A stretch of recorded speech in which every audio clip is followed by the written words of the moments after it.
You see, dear listener, there are moments in history when the desires of a single individual become so powerful that they reshape the very fabric of civilizations. This is the story of one such moment, though perhaps not quite in the way our ambitious young pharaoh intended. For while Ramesses believed he was writing a tale of divine triumph, he may have instead authored the world's first masterpiece of political spin. It was the golden light of dawn breaking over the Nile Delta in the year 1274 BCE. The palace corridors of Pharaoh Ramesses echo with the soft whisper of sandaled feet as servants prepare for another day in the reign of a most remarkable young man. Ramesses II, barely 25 years old, already carries himself with the bearing of one who believes he converses with gods as easily as mortals converse with their neighbors. The morning air carries the scent of frankincense from the temple courtyards, mingling with the earthy aroma of bread baking in the palace kitchens. But today, young Ramesses pays little attention to these familiar comforts. His thoughts drift northward, beyond the fertile banks of his beloved river, toward a distant city that haunts his dreams and inflames his ambitions. Kadesh, a name that rolls off the tongue like honey, yet carries within it the promise of either glory or ruin. Let us settle back into this ancient world, where the morning sun casts long shadows across courtyards filled with the gentle sounds of a kingdom awakening. The palace cats stretch lazily in warm patches of light, completely unaware that their young god-king is about to embark upon an adventure that will echo through millennia, though perhaps not always with the heroic resonance he imagined. The young pharaoh stands on his private balcony, gazing northward with eyes that hold both the fire of youth and the weight of divine mandate. In his mind, he can see it clearly. The great armies of Egypt marching in perfect formation, their bronze weapons gleaming in the Syrian sun, their chariots thundering across the plains like a storm made manifest. He sees himself leading them, not merely as a king, but as a living god, bringing order to the chaos of foreign lands. What Ramesses could not see, in that golden moment of morning contemplation, was how thoroughly his grand vision would be tested by the cunning of an empire that had learned to survive through wit rather than mere strength. The Hittites, those masters of the northern mountains, had been watching Egypt's young ruler with keen interest. They had taken careful note of his pride, his passion for glory, and perhaps most importantly, his inexperience in the delicate art of warfare. But let us not rush ahead to that fateful encounter just yet. First, we must understand how a young man came to believe so completely in his own divinity that he would risk everything for a single city's surrender. The story begins, as many great tales do, with inheritance, both the glorious burden of power and the even heavier weight of expectation. Ramesses had not simply inherited a throne, he had inherited a legend. His father, Seti I, had been a formidable warrior king who had restored much of Egypt's faded glory through careful campaigns and shrewd diplomacy. Under Seti's rule, the great kingdom had remembered how to flex its muscles without necessarily destroying itself in the process. But fathers and sons, even divine ones, do not always share the same understanding of strength. Where Seti had been methodical, Ramesses burned with impatience. Where the older pharaoh had valued the subtle arts of negotiation and compromise, his son yearned for the clean certainty of total victory. It was a difference that would prove both costly and, in its own way, oddly illuminating about the nature of truth itself. The palace scribes, those careful keepers of royal records, noted that the young king spent long hours studying maps of the Syrian territories. His finger would trace the trade routes that wound like serpents through the desert, connecting Egypt to the wealth of the northern kingdoms. And always, that finger would pause at the same spot. Kadesh, the fortress city that controlled the vital crossing of the Orontes River. In the practical language of economics and strategy, Kadesh represented control over trade routes worth more than all the gold of Nubia. In the mystical language of divine kingship, it represented something even more precious, proof that the gods had chosen their earthly representative wisely. For a young ruler still establishing his legitimacy, such proof was not merely desirable, it was essential. The morning rituals proceeded as they had for generations. The priests performed their sacred duties, ensuring that the cosmic order remained undisturbed. The officials presented their reports, the treasury counted its gold, the farmers tended their fields. As the sun climbed higher, Ramesses turned from his balcony and strode quietly towards the council of a civilization. Today would bring the formal announcement of his intentions. Yet beneath the moment when private ambition would something was stirring. Public commitment. Ambition, the die, as they say, but also about something more dangerous, though perhaps not quite in the way our young god king anticipated. The gentle sounds of ancient Egypt fade for a moment as we pause in our journey through time. Welcome, fellow travelers of the night, to our quiet corner of history where stories unfold like gentle dreams. I'm your guide through these ancient halls, and if you're finding peace in these whispered tales of long-ago kingdoms, perhaps you'd consider liking this video and subscribing to our channel. We gather here each week to explore the fascinating contradictions of human nature, and tonight's story promises a particularly intriguing puzzle. How does a military disaster become a legendary victory? The answer, dear listeners, lies in understanding that sometimes the most interesting battles are fought not with swords and chariots, but with words and monuments. So let us return to young Ramesses and discover how he was about to learn that the truth, like morning mist, can be shaped by those skilled enough to work with it.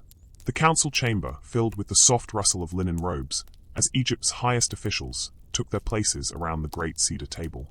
These were men who had served under Seti I, veterans of both warfare and statecraft who understood the delicate balance between ambition and reality. They watched their young pharaoh with eyes that held both respect and a certain wariness, the look of experienced soldiers observing a brilliant but untested recruit. Ramesses took his seat beneath the carved images of his predecessors, those stone faces that seemed to watch with eternal judgment. The morning light, filtered through high windows, cast everything in shades of gold and amber. It was in this warm, almost dreamlike atmosphere that the young king announced his intention to reclaim Egypt's northern territories, beginning with the strategic fortress of Kadesh. The response was not quite what he had expected. Oh, there was the requisite murmur of approval, the ritual praise for his divine wisdom. But in the eyes of his counselors, Ramesses detected something that stirred his pride like a hot wind from the desert. Doubt. Not open opposition. None would dare such direct challenge to a pharaoh, but the careful, respectful doubt of men who had seen too much to believe in easy victories. General Katie, a weathered campaigner whose scars told stories of conflicts stretching back to the previous dynasty, cleared his throat with the deliberate care of one choosing his words like precious gems. The Hittites, he said in a voice gentle as falling sand, are not the Nubians or the Libyans, my lord. They fight with iron weapons and tactics learned through generations of survival against many enemies. Their king, Muatoli, is said to be a man of uncommon cunning. The young pharaoh's response was swift, carrying all the certainty of youth and divine appointment. Cunning is the weapon of those who lack strength, General. Egypt does not negotiate with rebels who occupy our rightful territories. The words rang clearly in the chamber, but they carried an undertone that the experienced officials recognized, the dangerous music of wounded pride. It was then that the seeds of our story's central mystery were planted. For in that moment of youthful certainty, surrounded by the accumulated wisdom of the kingdom's finest minds, Ramesses II began the process of transformation that would eventually turn a cautionary tale into a legend of triumph. The alchemy of this transformation would prove more fascinating than any victory won through mere military prowess.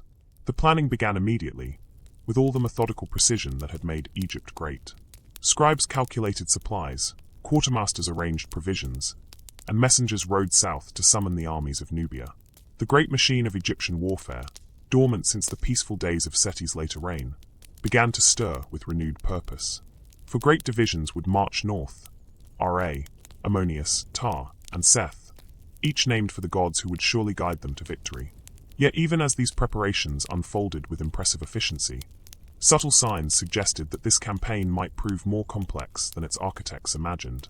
Intelligence reports from Syrian traders spoke of unusual Hittite activity along the northern borders. Diplomatic envoys returned with messages that seemed almost too accommodating, as if the enemy were eager to appear weaker than they truly were. Most curiously of all, refugees from the contested territories told stories that didn't quite align. Tales of Hittite forces both larger and smaller than expected, positioned in places that seemed to shift with each telling. A more experienced commander might have paused at such inconsistencies, recognizing them as the hallmarks of sophisticated misdirection. But Ramesses was 25 years old, blessed with all the confidence that divine mandate could provide, and surrounded by advisors who had learned the wisdom of supporting their pharaoh's decisions once they were made. The contradictory reports were dismissed as the confused babbling of frightened peasants. After all, what could such simple folk understand of the grand strategies employed by god-kings? The marshalling of the army proceeded through spring and into early summer. The sight of Egypt's military might assembling was indeed impressive. 20,000 infantry, 2,000 chariots, and support troops numbering in the thousands more. The chariots alone represented a marvel of ancient engineering, their bronze fittings gleaming like captured sunlight, their horses trained to perfection through generations of careful breeding. When this great host finally began its northward march, the very earth seemed to tremble beneath the weight of its passage. Ramesses rode at the head of his forces with all the bearing of a conquering hero, though the conquest had not yet begun. His war crown caught the light dramatically, his royal chariot was a masterpiece of both function and artistry, and his personal standard, the image of a sphinx trampling Egypt's enemies, snapped proudly in the desert wind. To those who saw him pass, he must have seemed the very embodiment of divine power made manifest in human form.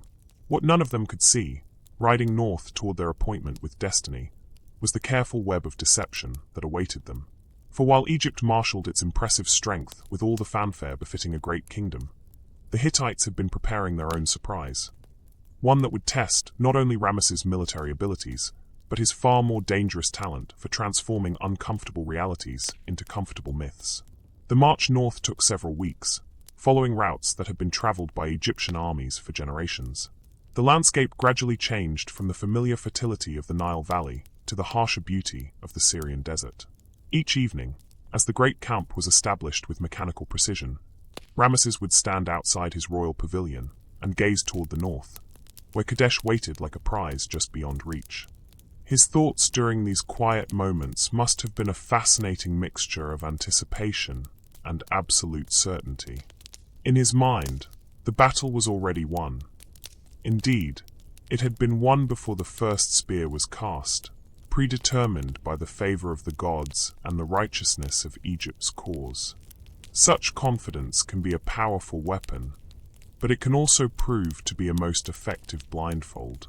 As the army drew closer to its destination, the final pieces of the Hittite strategy began to fall into place.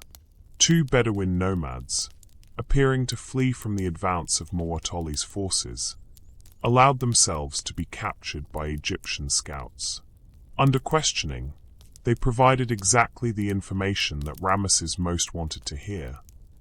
The Hittite army was still far to the north, around the city of Aleppo, apparently unprepared for the speed of Egypt's advance. Kadesh, they claimed, lay virtually defenseless, ripe for an easy conquest. It was information so perfectly tailored to Egyptian expectations that a more suspicious commander might have questioned its authenticity.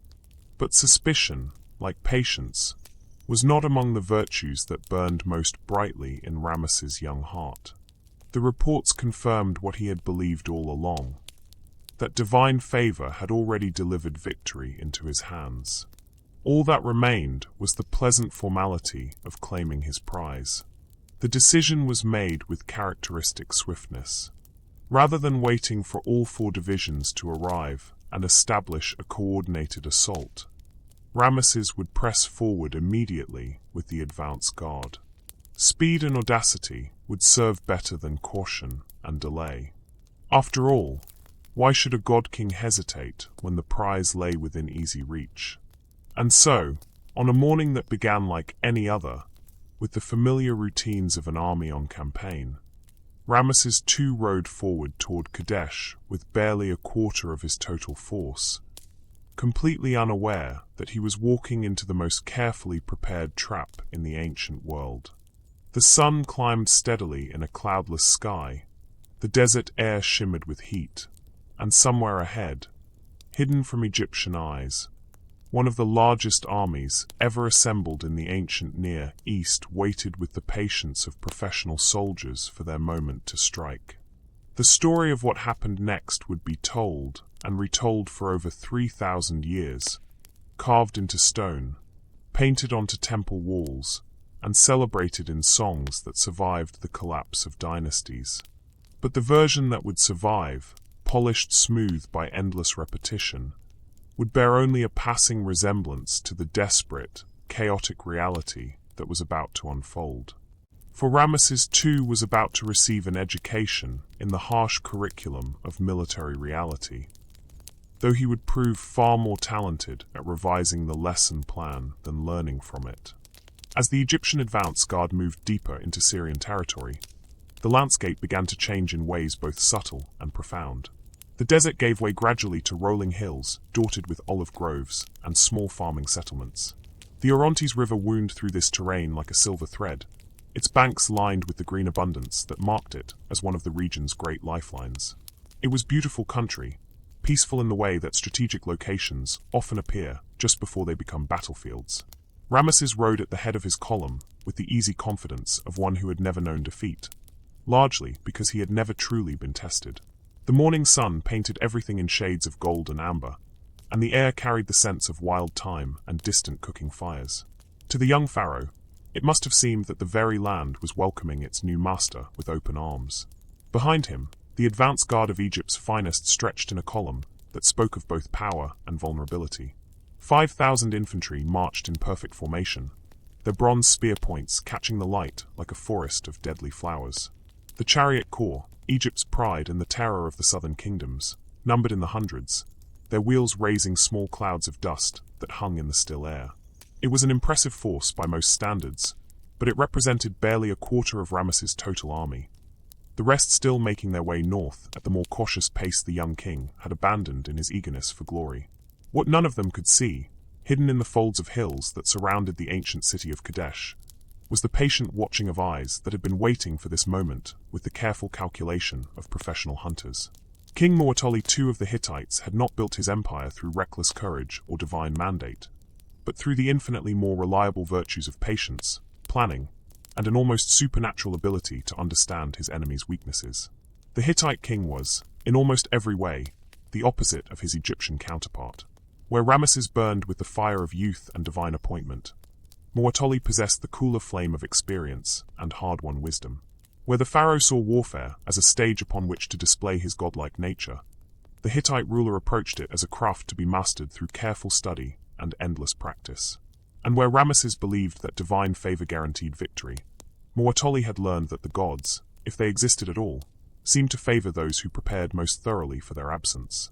The trap that awaited the Egyptian advance guard was a masterpiece of military engineering, laid with all the precision of a spider's web, and nearly as invisible to its intended victims.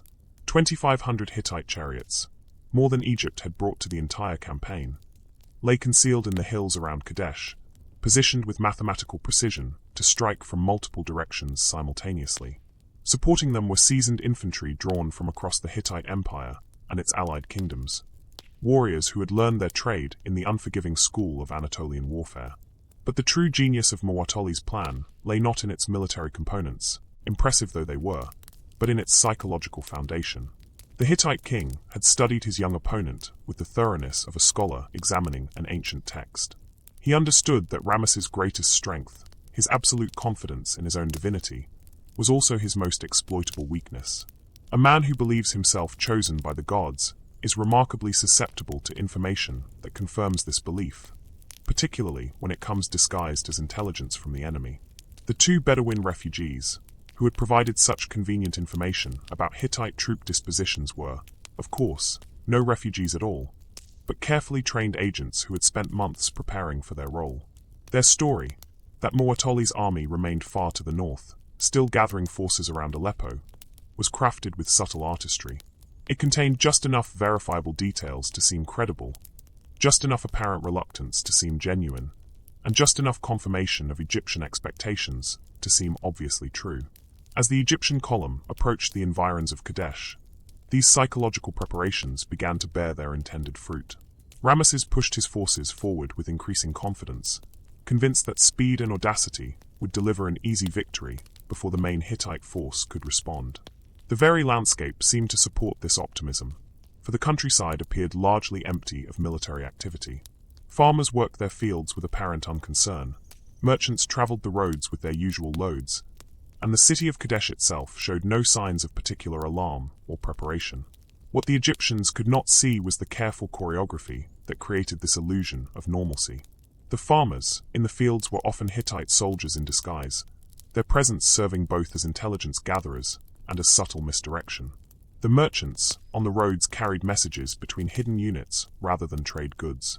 Even the apparent calm of Kadesh itself was a calculated performance, designed to reinforce Egyptian assumptions about Hittite unpreparedness.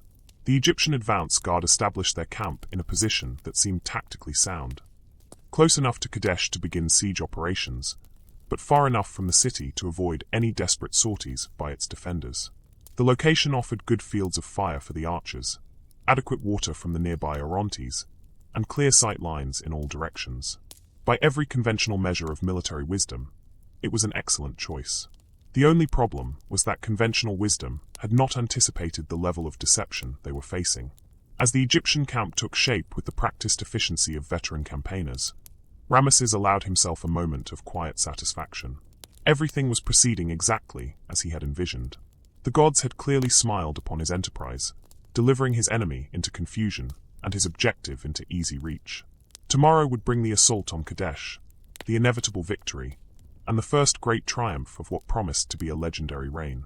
In his royal pavilion that evening, surrounded by maps and reports that all confirmed his optimistic assessment, Ramesses began composing the message he would send back to Egypt announcing his success.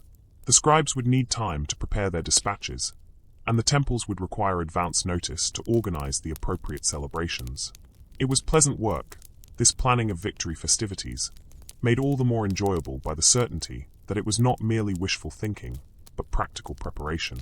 Meanwhile, in the hills surrounding the Egyptian camp, 2,500 Hittite chariots made their final preparations with the quiet efficiency of professionals approaching a long-planned operation. Horses were checked and rechecked, weapons were sharpened to perfect edges, and commanders went over their assigned routes one last time. There was little conversation. These men had trained together for months, and each knew his role with the precision of dancers in a well-rehearsed performance. King Mu'attali himself moved among his forces with the calm presence of a commander who had left nothing to chance. Unlike his Egyptian counterpart, the Hittite king felt no need to remind his men of divine favor or cosmic justice. They fought not for the gods but for each other, for their homes, and for the simple professional satisfaction of executing a difficult plan to perfection. It was a different kind of motivation than that which drove the Egyptians, but it had the advantage of being completely independent of supernatural intervention. The night passed quietly, disturbed only by the normal sounds of an army at rest. The soft conversations of sentries, the occasional whinny of horses, the distant sound of water flowing in the Orontes. In the Egyptian camp, most soldiers slept with the easy rest of men who believed victory was assured. In the hills around them, Hittite warriors dozed fitfully, their minds already focused on the morning's work. As dawn approached, both forces began their final preparations, though with very different expectations about the day ahead. The Egyptians prepared for a siege, organizing their equipment for a methodical reduction of Kadesh's defenses.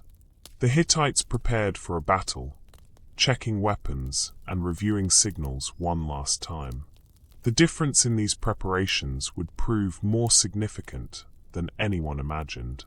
The first light of dawn revealed a morning of such perfect clarity that it seemed the gods themselves had polished the sky to provide the best possible visibility for the day's events. The air was still and clean, carrying the scents of wild flowers and river water. Birds sang in the olive groves, and somewhere in the distance, a farmer's rooster announced the arrival of what promised to be a most memorable day. Ramesses emerged from his pavilion to find his camp already stirring with purposeful activity. Cooks prepared the morning meal, grooms tended to the horses, and officers began the daily routine of inspections and preparations. Everything appeared exactly as it should in a well-ordered military camp, except for two details that would have seemed insignificant to casual observation, but would prove to be harbingers of the chaos soon to come. The first was the arrival of two genuine Hittite prisoners, captured by Egyptian scouts during the night. Unlike the helpful refugees of the previous day, these men told a very different story under questioning. They spoke of massive Hittite forces hidden in the nearby hills, of carefully laid traps, and of an ambush prepared with meticulous precision. Their account contradicted everything the Egyptians had been told, and their obvious terror suggested they were telling the truth. The second ominous sign was more subtle, but equally significant to those trained to read the language of warfare. The morning air, which should have carried the normal sounds of a countryside awakening, was instead filled with an odd quality of silence. The birds, which had sung so cheerfully at dawn, had fallen quiet. The farmers, who should have been heading to their fields, were nowhere to be seen. Even the wind seemed to have stilled, as if the entire landscape were holding its breath. Ramesses listened to the interrogation of the new prisoners with growing alarm, but his response revealed both his fundamental character and the trap of expectations that Muwatalli had so carefully prepared. The young pharaoh's first instinct was not to reconsider his position, but to question the credibility of information that contradicted his assumptions. Perhaps these prisoners were lying to spread panic. Perhaps they had been deliberately released to create confusion. Perhaps they were simply frightened men whose terror had transformed rumor into apparent fact. The debate among Egyptian commanders was brief but intense. Some argued for immediate withdrawal to a more defensible position, waiting for the main army to arrive before proceeding. Others suggested sending scouts to verify the prisoners' claims before making any major decisions. But Ramesses, faced with information that threatened to transform his certain victory into potential disaster, made the choice that would define not only his reign, but his entire historical legacy.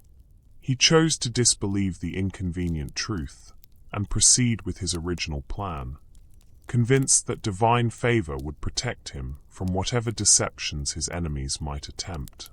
It was a decision that revealed both the strength and weakness of absolute confidence, the strength to act decisively in the face of uncertainty, and the weakness of being unable to adapt when reality failed to conform to expectations. As the morning progressed, and the Egyptian forces began their final preparations for the assault on Kadesh, the hidden Hittite army made its own last adjustments. Signal fires, carefully concealed from Egyptian observation, began to relay final coordination messages between the various units. Horses, kept remarkably quiet through months of training, began to show the first signs of the nervous energy that precedes battle. And in command positions throughout the hills, experienced officers took their final looks at the Egyptian camp, calculating distances, timing, and the optimal moment to spring their carefully prepared trap. The stage was set for one of the most significant military encounters of the ancient world, though not necessarily in the way that either side expected. For while the Hittites had prepared their ambush with professional competence, and the Egyptians had walked into it with remarkable blindness. The most lasting impact of the day's events would come not from the battle itself, but from how it would be remembered, recorded, and transformed by the alchemy of royal propaganda into something altogether different from the reality that was about to unfold. The moment arrived with all the sudden violence of a summer thunderstorm, though the morning had begun with deceptive tranquility. Ramesses had just concluded the morning briefing with his commanders, confident that the day would bring the easy victory that divine favor had promised. The Egyptian camp bustled with the purposeful activity of an army preparing for what they believed would be a routine siege operation. Soldiers checked their equipment with the mechanical precision of veterans, while officers reviewed assignment lists and deployment orders. It was precisely at this moment of comfortable routine that the carefully orchestrated Hittite plan reached its crescendo. The attack came not as a single overwhelming assault, but as a perfectly coordinated symphony of destruction. Each element timed to create maximum chaos and confusion among the Egyptian forces. From 3 separate directions simultaneously, the hidden Hittite chariots emerged from their concealment like hunting cats springing upon unsuspecting prey. The first wave struck the Egyptian camp's eastern perimeter with devastating effectiveness. 2,500 war chariots, each carrying a driver and a warrior armed with the finest bronze weapons, thundered down from the hills in a formation that seemed to stretch across the entire horizon. The sound alone was terrifying, the drumming of 10,000 hooves, the creaking of leather and wood under strain, the battle cries of warriors who had trained for months for this single moment of perfect violence. But it was not merely the sound that shattered Egyptian confidence. It was the shocking realization that everything they had believed about their situation was catastrophically wrong. The Hittite army was not hundreds of miles away around Aleppo. It was here, now, descending upon them with the fury of a natural disaster made manifest in bronze and leather and very sharp iron weapons. The Egyptian response revealed both the strengths and limitations of their military system. Individual units reacted with the trained reflexes of professional soldiers, forming defensive squares and preparing to meet the charge with disciplined courage. But their commanders, caught completely off guard by an attack they had believed impossible, struggled to coordinate a coherent response to a situation that bore no resemblance to their careful plans. Ramesses himself displayed the kind of personal courage that would later become central to his propagandistic retelling of these events. Leaping onto his war chariot with reflexes honed by years of training, he drove directly toward the approaching enemy, apparently determined to meet them in single combat if necessary.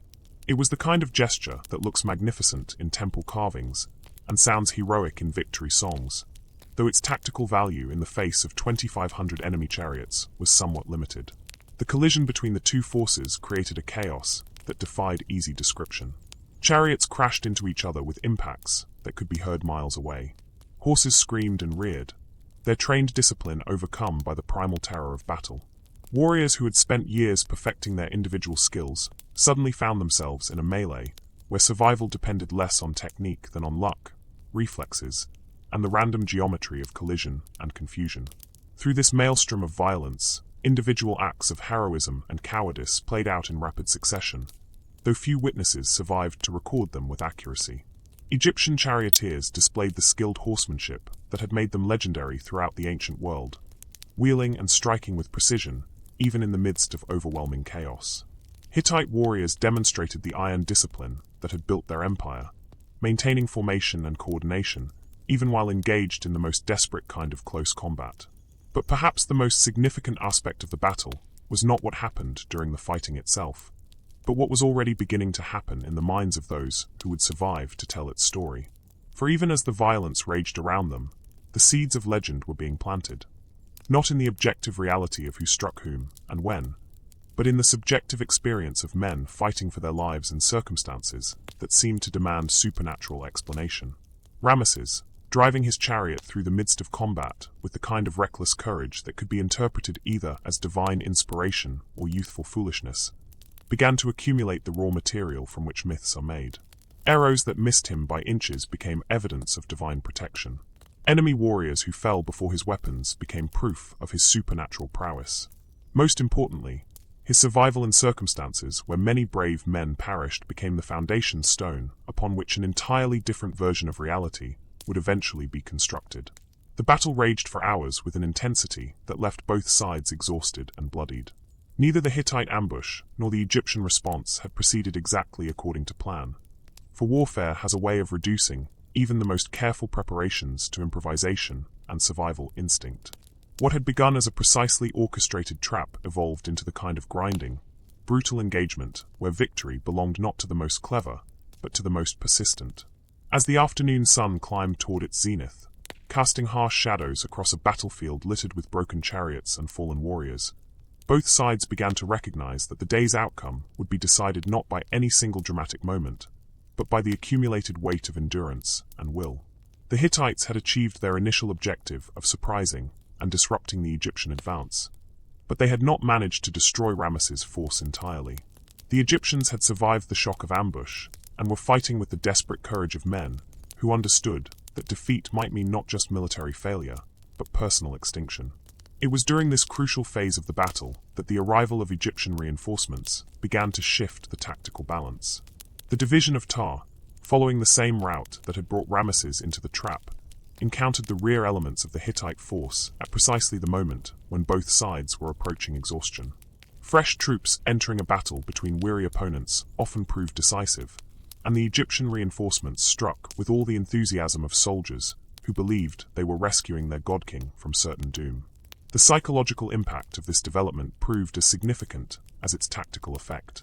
Hittite warriors who had fought magnificently through the morning and early afternoon began to show signs of the doubt that creeps into even the most disciplined minds when a carefully planned operation begins to deviate from expectations. They had sprung their trap perfectly, caught their enemy completely by surprise, and fought with professional skill. Yet somehow the decisive victory they had anticipated was slipping away into bloody stalemate. For Ramesses, the arrival of reinforcements provided not just tactical relief, but something far more precious: the opportunity to transform near disaster into apparent triumph through the simple expedient of surviving when survival had seemed impossible. The young pharaoh, whose morning had begun with confident expectation of easy victory, and whose afternoon had been spent in desperate struggle for mere survival, suddenly found himself in possession of something that might, with proper presentation, be called success. The Hittite withdrawal, when it finally came, was conducted with the same professional competence that had characterized their attack. King Muwatalli, recognizing that his ambush had achieved its primary objective of preventing Egyptian conquest while falling short of total victory, ordered his forces to disengage before the arrival of additional Egyptian reinforcements could tip the balance decisively against him. It was a sound military decision, based on realistic assessment of changing tactical circumstances, rather than any romantic notions about glory or defeat. But military logic and political necessity operate according to different principles, and what made perfect sense from a Hittite strategic perspective created precisely the kind of ambiguous outcome that would prove most useful to Egyptian propagandists. The enemy had withdrawn from the field, leaving Ramesses in possession of the battlefield, a circumstance that could be interpreted with sufficient creativity as victory. The fact that the Egyptian advance had been stopped, their casualties had been severe, and their strategic objective remained unachieved could be relegated to the category of inconvenient details that need not trouble the official narrative. As evening shadows began to lengthen across the blood-soaked ground around Kadesh, Ramesses surveyed a scene that bore little resemblance to the easy triumph he had anticipated that morning. Egyptian dead lay scattered among the wreckage of chariots, their bronze weapons dulled by dust and blood. The survivors, though victorious in the technical sense of holding the field, showed all the signs of men who had been through an ordeal that had tested them to their limits and beyond. Yet even in this moment of grim assessment, the transformation of reality into legend had already begun. Officers reporting to their pharaoh spoke not of tactical surprise and near disaster, but of divine intervention and supernatural courage. Soldiers who had witnessed Ramesses' desperate fight for survival described it in language that emphasized heroic prowess rather than lucky escape. Most importantly, the simple fact of survival in circumstances where death had seemed certain began to take on the luminous quality that distinguishes myths from mere historical events. The young pharaoh himself, physically exhausted but intellectually energized by the day's experiences, began the process of interpretation that would eventually produce one of history's most successful pieces of political spin. Standing amid the debris of battle as the first stars appeared in the darkening sky, Ramesses started to understand that the gap between what had actually happened and what could believably be said to have happened was wide enough to accommodate a very different kind of story entirely. The evening brought practical concerns that demanded immediate attention. The wounded required care, the dead needed burial, and the survivors had to be reorganized into something resembling military order. But even as these mundane tasks proceeded, a parallel process of narrative construction was beginning, one that would prove far more durable than the tactical details it was designed to obscure. Scribes began taking testimony from participants, but their questions revealed as much about desired answers as genuine curiosity about facts. How many enemies had the pharaoh personally slain? Had divine intervention been visible during the battle? What supernatural signs had accompanied the pharaoh's moments of greatest peril? The responses to such leading questions provided the raw material from which epic poetry would eventually be composed, though their relationship to objective reality became increasingly tenuous with each retelling. The most crucial decision of that evening, however, involved not what to record, but what to do next. The original objective of the campaign, the capture of Kadesh, remained unachieved, and the city's defenders had been reinforced rather than weakened by the day's events. A realistic assessment would have suggested withdrawal to regroup and reconsider strategy. But Ramesses had begun to understand that realistic assessment was a luxury he could no longer afford. Instead, the young pharaoh made a choice that revealed both his fundamental character and his growing understanding of the political dimensions of military command. Rather than acknowledging tactical failure and strategic frustration, he ordered preparations for a triumphal return to Egypt that would celebrate the day's events as a magnificent victory against overwhelming odds.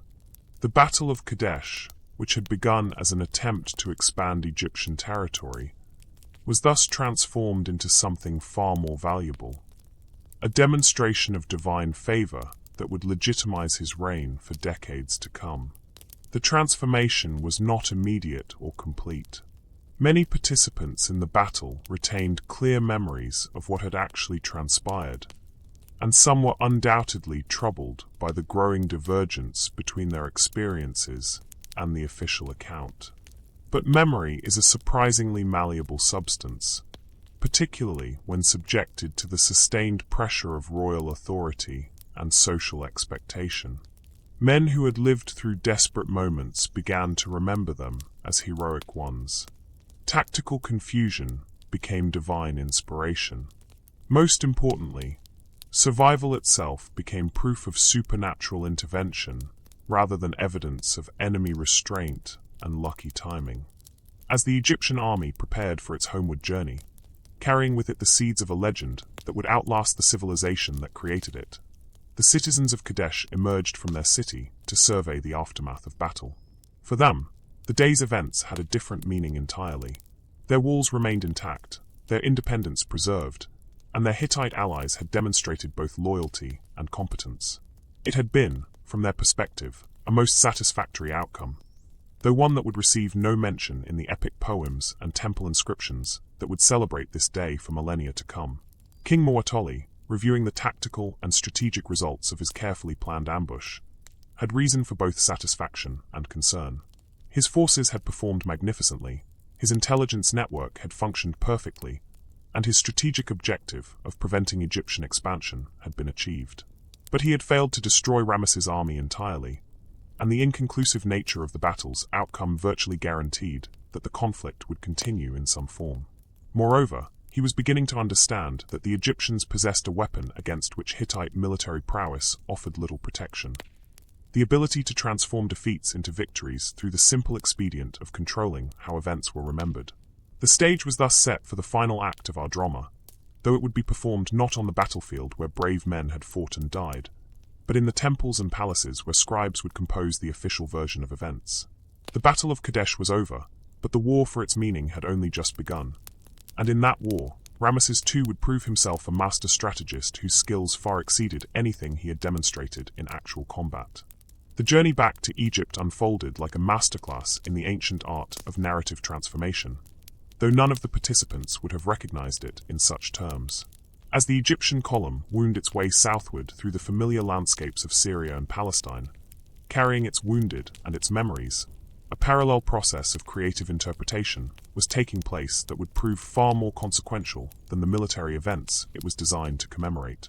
Ramesses had discovered something during those desperate hours at Kadesh that would serve him far better than any tactical victory: the intoxicating realization that reality could be reshaped through the judicious application of royal authority and creative storytelling. The young pharaoh who had ridden north with dreams of easy conquest was returning as something far more dangerous: a ruler who understood that controlling the narrative could be more valuable than controlling territory. The transformation began subtly, with small adjustments to the accounts that officers provided during evening briefings. Details that suggested confusion or tactical surprise were gently edited out, while moments of individual courage were polished until they gleamed with supernatural luster. The pharaoh's personal survival became not a fortunate outcome of chaotic circumstances, but clear evidence of divine protection that had been visible to all who possessed eyes to see. These evening sessions around the royal pavilion took on the quality of collaborative creative workshops, though none of the participants would have described them in such terms. Officers who had lived through the terror and confusion of the battle found themselves gradually adopting a version of events that emphasized divine intervention over tactical reality. It was not conscious deception, or not entirely conscious, but rather the natural human tendency to find meaning and purpose in experiences that might otherwise seem random and meaningless. The scribes who accompanied the expedition played a crucial role in this process of narrative refinement. Trained in the ancient arts of rhetoric and record-keeping, they possessed the technical skills necessary to transform crude battlefield reports into the kind of elevated prose that would eventually grace temple walls. But more importantly, they understood the fundamental principle that would govern their work. The story they were crafting needed to serve not historical accuracy, but political necessity. As the column made its way through the dusty landscapes of the Levant, these scribes worked with the dedication of artists approaching a masterpiece. Every detail was carefully considered for its contribution to the overall narrative structure. Every participant's testimony was evaluated not for its factual accuracy, but for its dramatic potential. Most importantly, every element of the emerging story was measured against a single criterion. Did it enhance or diminish the image of Ramesses as a divinely favored ruler whose courage and wisdom had triumphed over impossible odds? The answer to this question determined what would be remembered and what would be forgotten, what would be emphasized and what would be glossed over, what would become part of Egypt's official history, and what would disappear into the silence that surrounds inconvenient truths. It was a process that revealed both the power and the limitation of absolute monarchy, the power to reshape reality through royal decree, and the limitation that such reshaping could only be as convincing as the ruler's ability to maintain consistency and suppress contradiction. The story that emerged from this collaborative effort bore the hallmarks of skilled craftsmanship. It had dramatic structure, with a clear beginning, middle, and end. It had compelling characters, none more compelling than the young pharaoh, who had fought against overwhelming odds with nothing but his own courage and the favor of the gods. Most importantly, it had a satisfying resolution that transformed what might have been seen as tactical stalemate into unambiguous moral victory. According to this emerging narrative, Ramesses had not merely survived a well-planned ambush, but had single-handedly defeated the combined armies of Egypt's enemies through a combination of personal prowess and divine intervention. The fact that Kadesh remained unconquered was reframed as evidence of pharaonic magnanimity rather than military limitation. The heavy Egyptian casualties became proof of the enemy's desperation rather than evidence of tactical surprise. Most ingeniously, the Hittite withdrawal was presented as panicked flight in the face of supernatural intervention, rather than the calculated strategic decision it had actually been. But the true genius of this narrative reconstruction lay not in its individual elements, but in its psychological sophistication. The story was crafted to appeal to deep human needs for meaning, purpose, and cosmic justice. It provided reassurance that the universe operated according to moral principles, that divine favor protected the righteous, and that courage and faith would ultimately triumph over mere worldly power. These were not just political messages, but spiritual ones, designed to resonate in the deepest chambers of the human heart. As the Egyptian expedition approached the borders of their homeland, advance messengers rode ahead to prepare the appropriate celebrations. These messengers carried with them not just news of the army's return, but the first drafts of what would become one of ancient literature's most enduring works of creative nonfiction. The Battle of Kadesh, as it would be remembered by history, was born during these dusty miles of homeward travel, emerging fully formed from the collaborative imagination of men who understood that truth could be a remarkably flexible concept when handled by sufficiently skilled artisans. The reception that awaited Ramesses in Egypt exceeded even his most optimistic expectations. Cities along the Nile competed to stage the most elaborate welcome celebrations. Temples organized special ceremonies of thanksgiving for the pharaoh's divine protection. Poets and musicians composed songs that would carry the story of Kadesh to every corner of the kingdom. Most importantly, the common people embraced the narrative with an enthusiasm that suggested they had been hungry for exactly this kind of heroic tale. The popular reception revealed something crucial about the psychology of royal propaganda. Its effectiveness depended not just on the skill of its creators, but on the desires of its audience. The people of Egypt wanted to believe in their young pharaoh's supernatural prowess, wanted to see divine favor manifest in their own time, wanted to feel that they lived in an age when God still walked among mortals and worked miracles for those who served them faithfully. The story of Kadesh provided all of these satisfactions, and the fact that it might not correspond precisely to tactical reality seemed far less important than its ability to inspire and reassure. The official celebration of the pharaoh's return took place at Memphis, with ceremonies that lasted for days and involved the participation of the entire court. Ramesses himself played his role with conviction that seemed to grow stronger with each repetition. Standing before the assembled nobility of Egypt, wearing the double crown and surrounded by the symbols of divine authority, he recounted his adventures with the polished delivery of a skilled performer who had found his perfect material. The audience response was everything the young pharaoh could have desired. Courtiers who had known him since childhood now looked upon him with something approaching awe. Officials who had once questioned his judgment now competed to demonstrate their faith in his divine mandate.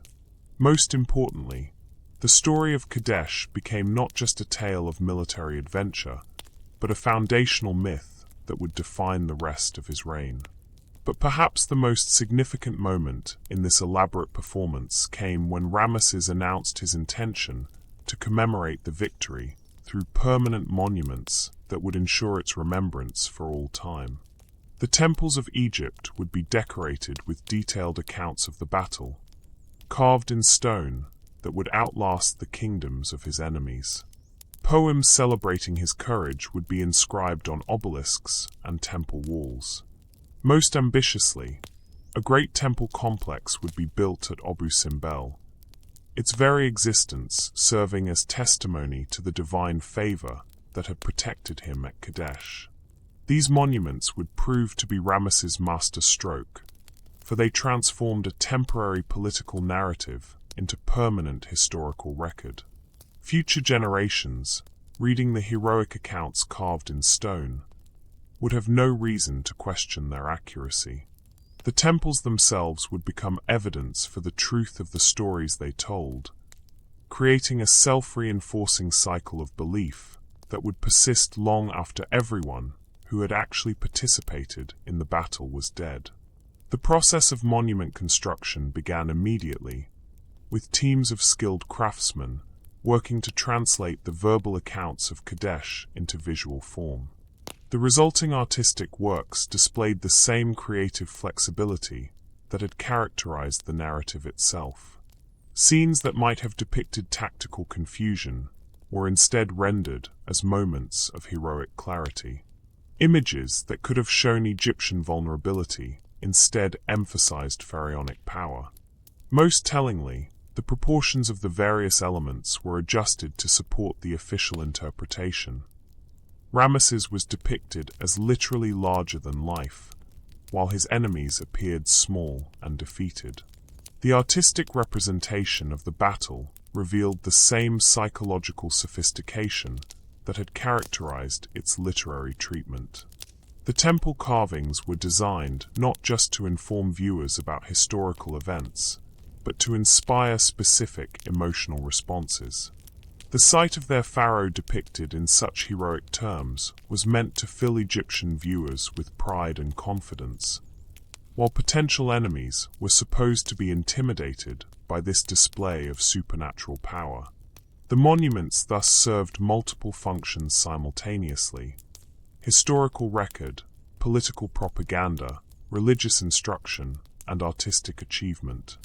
As these great works took shape under the Egyptian sun, with hundreds of craftsmen laboring to immortalize the official version of events, the living participants in the actual battle were scattered across the ancient world, carrying with them memories that bore increasingly little resemblance to the stone testimonies being created in their name.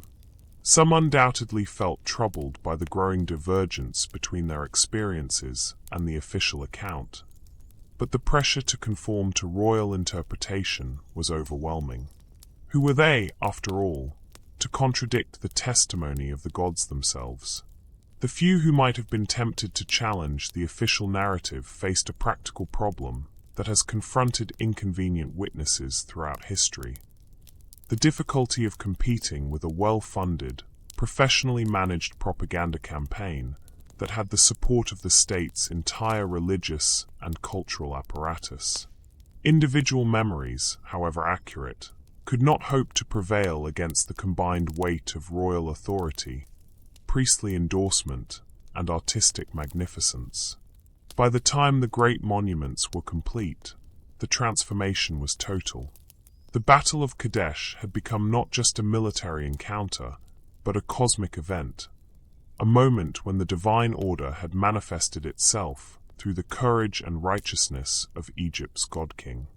The fact that this interpretation might not have been entirely accurate had become irrelevant. Indeed, it had become literally unthinkable, since the alternative interpretation had no institutional support and no permanent record to sustain it.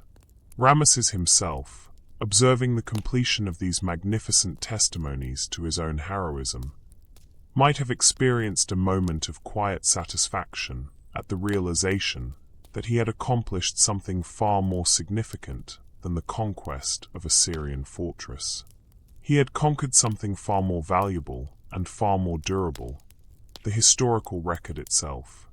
The Battle of Kadesh would be remembered not as it had happened, but as he had chosen to remember it, and that version would outlast every kingdom and every ruler who had participated in the actual events. The years that followed the Battle of Kadesh revealed the true genius of Ramesses' approach to historical narrative, for the story he had constructed proved to possess a life and power that extended far beyond its original political purpose. As decade followed decade, and the young pharaoh matured into one of Egypt's longest-reigning rulers, the tale of his divine victory against impossible odds became not just a useful piece of propaganda, but a fundamental element of Egyptian identity. The permanence of stone had worked its intended magic. Visitors to Egypt's great temples could read the heroic account carved into walls that would outlast empires, and they had no reason to question what they saw. The very grandeur of the monuments suggested that they commemorated events of cosmic significance, while the artistic skill of their execution implied that their creators had possessed both the resources and the motivation to ensure accuracy. Who would build such magnificent testimonies to a lie? This question went to the heart of what made Ramesses' narrative construction so successful. It was not simply that he had told a convincing story, but that he had embedded that story in a context that made skepticism seem both impious and illogical. To doubt the account of Kadesh was to doubt the divine nature of pharaonic authority itself, and few Egyptians were prepared to question such fundamental assumptions about the cosmic order. The international reception of the story proved equally important to its long-term success. Foreign visitors to Egypt, whether diplomatic envoys, traders, or curious scholars, encountered the Kadesh narrative in its most polished and impressive form. The temple walls spoke of Egyptian might with such authority that many observers assumed they were witnessing the records of a genuinely great military power. The story thus became self-fulfilling prophecy, enhancing Egypt's international reputation in ways that actual conquest might have achieved less effectively. But perhaps the most fascinating aspect of the Kadesh legend's development was how it began to influence subsequent Egyptian military thinking and royal behavior. Future pharaohs, raised on stories of Ramesses' supernatural triumph, approached their own military challenges with expectations shaped by mythological rather than tactical considerations. The narrative had created a template for how god-kings were supposed to behave in battle, and this template would influence Egyptian warfare for generations. Meanwhile, in the Hittite kingdom, a very different process was taking place. King Muwatalli and his successors maintained their own records of the Kadesh encounter, documents that emphasized the successful defense of their territory and the preservation of their alliance system. These accounts, preserved in cuneiform tablets in the royal archives at Hattusa, painted a picture of professional competence and strategic success that bore little resemblance to the Egyptian version. The existence of these alternative records created one of history's first documented cases of competing historical narratives, each supported by official state authority, and each claiming exclusive access to truth. The Hittite version emphasized tactical innovation, strategic planning, and the successful achievement of defensive objectives. The Egyptian version focused on individual heroism, divine intervention, and supernatural victory against overwhelming odds. Both versions were, in their own terms, internally consistent and politically useful. What made this divergence particularly significant was that it occurred between two literate civilizations that maintained detailed records and sophisticated diplomatic relations. The contradiction between their accounts could not be attributed to primitive record-keeping or cultural misunderstanding. Instead, it revealed something fundamental about the relationship between power and truth in the ancient world. Namely, that truth itself could be considered a form of national resource, to be managed and deployed in support of state interests. The diplomatic consequences of this narrative divergence would prove far-reaching.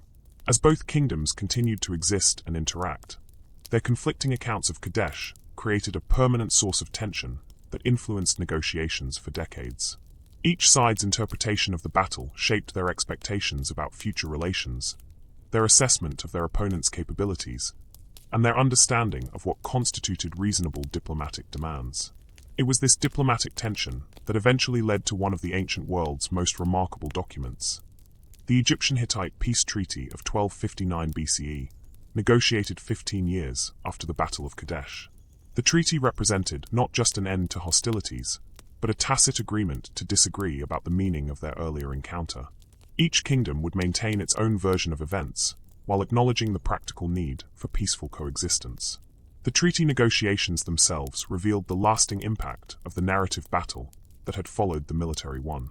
Egyptian diplomats approached the discussions with confidence born of their belief in Ramesses' legendary victory, while Hittite representatives negotiated from their own understanding of successful resistance and tactical superiority.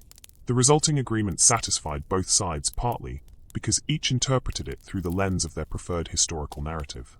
Ramesses signed the treaty as a magnanimous gesture by a pharaoh whose divine nature had been proven through supernatural victory.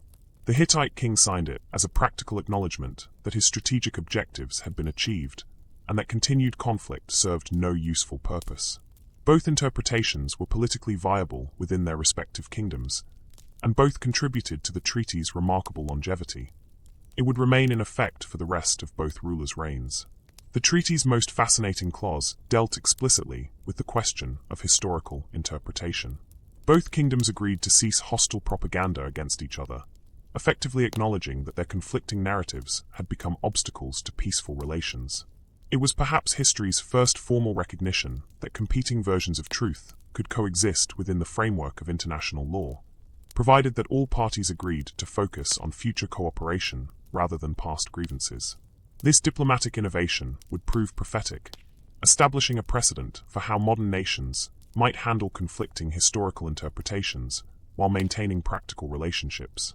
The Egyptian-Hittite treaty demonstrated that it was possible to acknowledge historical disagreement without allowing it to prevent beneficial cooperation, a lesson that would remain relevant throughout subsequent millennia of international relations. As Ramesses entered the later years of his reign, the story of Kadesh continued to evolve and elaborate. New poems were composed celebrating his heroism, new artistic interpretations appeared on temple walls, and new religious ceremonies incorporated the battle into Egypt's sacred calendar. The narrative had taken on a momentum of its own, growing more detailed and more magnificent with each retelling. The pharaoh himself seemed to believe completely in the version he had helped create, speaking of the battle in his old age with the conviction of one recounting genuine memories rather than constructed mythology. This was perhaps the ultimate triumph of his narrative strategy. He had not merely convinced others of his heroic nature, but had convinced himself, creating a feedback loop between public performance and private identity that made the story psychologically as well as politically sustainable. The scribes and priests who served in Ramesses' later years inherited the Kadesh narrative as established historical fact, teaching it to their students and incorporating it into their religious and cultural instruction. The story became part of Egypt's educational curriculum, ensuring that future generations would grow up considering it an unquestionable element of their national heritage. This educational institutionalization proved crucial to the narrative's long-term survival.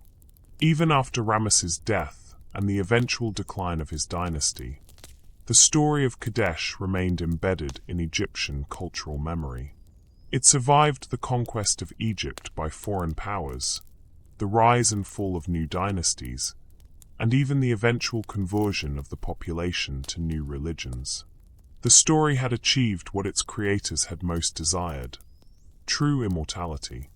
Modern archaeological investigation has provided fascinating insights into the relationship between the legendary account and the probable historical reality.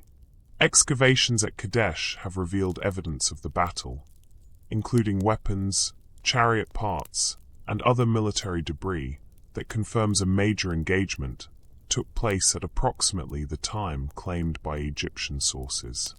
However, the physical evidence suggests a more complex and inconclusive encounter than either the Egyptian or Hittite accounts would indicate.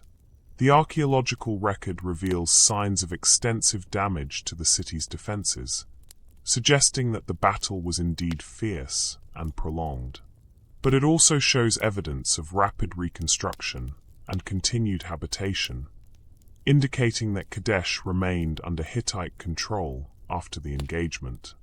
The physical evidence thus supports elements of both competing narratives, while fully confirming neither. Perhaps most intriguingly, modern analysis of the Egyptian temple inscriptions has revealed layers of revision and elaboration that demonstrate the story's continued evolution long after the battle itself. Different versions of the Kadesh narrative appear on monuments built at different periods of Ramesses' reign, each showing subtle but significant variations that reflect changing political needs and artistic fashions. These textual variations provide a unique window into the process of myth-making in the ancient world. They show how a core narrative could be adapted and refined over time, with new details added and existing elements emphasized or de-emphasized according to contemporary requirements. The story of Kadesh was not created once and then simply repeated, but was continuously recreated throughout Ramesses' long reign. The ultimate legacy of the Battle of Kadesh thus lies not in its military significance, considerable though that may have been, but in its demonstration of humanity's remarkable capacity for narrative self-creation. Ramesses II had discovered something that would prove more valuable than any conquered territory: the ability to shape how future generations would remember and understand the past. In creating his version of the Battle of Kadesh, Ramesses had not simply told a lie. He had created a new form of truth, one that served human psychological and social needs more effectively than mere factual accuracy.